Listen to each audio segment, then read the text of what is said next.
Koji Tanaka is a young Japanese-American bodybuilder, cocky, brash, and obnoxious, with a good heart. One day, after leaving the gym, he sees a cute girl and follows her, hoping to get her number.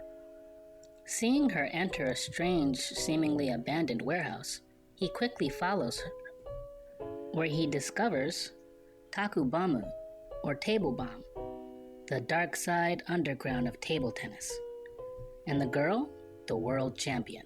Watching her match, he's in shock with the extreme level of play. And after the match, the girl seemingly forgot her custom racket on the ground. Taking this as his opening to introduce himself, he quickly dashes to retrieve the racket for her. But when he grabs the handle, he realizes it's a solid piece of metal and far too heavy for him to lift, even with both arms.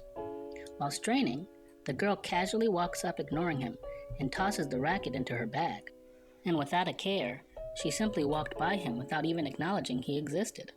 And instead of disheartening him, he became even more enamored with her, and impulsively blurted out, "Please go out with me."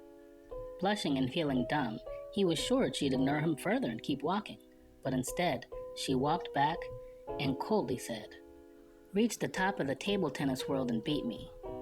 And if you can, ask me again." And it was that quick that Koji decided he'd put all his muscle into ping pong.